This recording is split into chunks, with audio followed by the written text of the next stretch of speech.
Hello friends, இன்றைக்கி நம்ம வீட்டில் கொத்து சப்பாத்தி தான் செய்ய போகிறோம். நிறையா புரோட்டாவில் நம்ம கொத்து புரோட்டா சாப்பிட்ருப்போம். இன்றைக்கி நம்ம கொத்து சப்பாத்தி தான் சாப்பிட போகிறோம். ஈஸியாக எப்படி செய்யலாம் அப்படின்ட்டு தான் பார்க்கலாம். இப்போது சப்பாத்தி எல்லாம் நிறையா மீதமாகிடுச்சுன்னா செய்வாங்க. நான் இன்றைக்கி ஃப்ரெஷ்ஷான சப்பாத்தி தான் எடுத்திருக்கேன். அதுவும் சப்பாத்தி ஒரு 7 சப்பாத்தி இருக்குது. இந்த சப்பாத்தியெல்லாம் இப்போ நம்ம பீஸ் போட்டு கட் பண்ணி எடுத்துக்கலாம். ரொம்பவும் சின்னதாக இல்லாமல் ரொம்பவும் பெருசாக இல்லாமல் கரெக்டான சைஸில் நம்ம கட் பண்ணி எடுத்துக்கலாம். நம்ம எல்லா சப்பாத்தியுமே கட் பண்ணி எடுத்தாச்சு. இப்போ எப்படி செய்யலாம் அப்படின்றத பார்த்துடலாம். ஸ்டவ்வில் கடாயை வச்சிட்டோம். ஸ்டவ் ஆன் பண்ணியாச்சு. நம்ம எண்ணெய் ஊற்றிக்கலாம். எண்ணெய் கொஞ்சம் ஜாஸ்தியாகவே சேர்த்துக்கோங்க. ஏன்னா சப்பாத்தி எண்ணெய் நல்லா உறிஞ்சிடும். எண்ணெய் நல்லா காஞ்சி வரட்டும். சாப்பாக நறுக்கி வச்ச இந்த ஆனியனை சேர்த்துக்குவோம். நான் 2 வெங்காயத்தை இந்த மாதிரி பொடிசாக நறுக்கி எடுத்து வச்சுருக்கேன். இந்த வெங்காயம் கொஞ்சம் கலர் மாதிரி வரட்டும். இப்போ வெங்காயம் நல்லா கலர் மாதிரி வந்துருச்சு.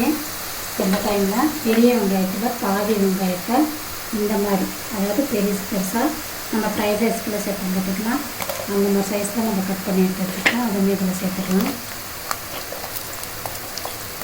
கூடவே ஒரு குடமிளகா அதுவுமே இந்த சைஸில் கட் பண்ணி எடுத்து வச்சுருக்கோம். அதுவுமே இதில் சேர்த்துக்கலாம். பச்சை மிளகாய் எடுத்துருக்கேன். அதுவுமே இதில் சேர்த்துக்கலாம். இது ஓரளவு வதங்கினா போதும், ரொம்ப வதங்கணும்னு அவசியம். கருவேப்பிலை சேர்த்துக்கலாம். மீடியம் சைஸ் தக்காளியாக இந்த மாதிரி கட் பண்ணி வச்சுக்கோம், சேர்த்துக்கலாம்.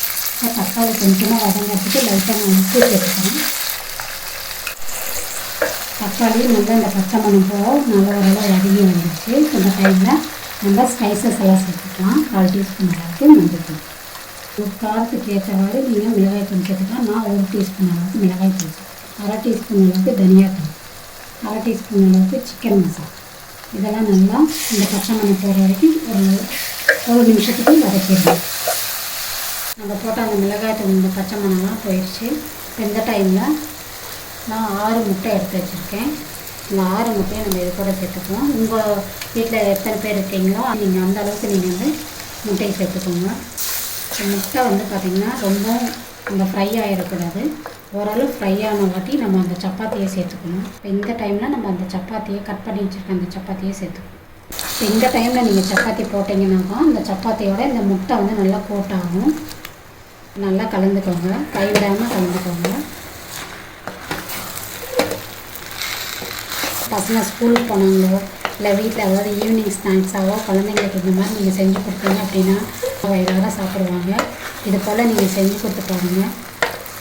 இது ஈஸியான ப்ரிப்பரேஷன் தாங்க. இது செய்யறதுக்கு மினிமம் ஒரு 10 நிமிஷம் தான் நமக்கு ஆகும். இப்போ நம்மளோட கொத்து சப்பாத்தி சூப்பராக தயாராகிடுச்சு.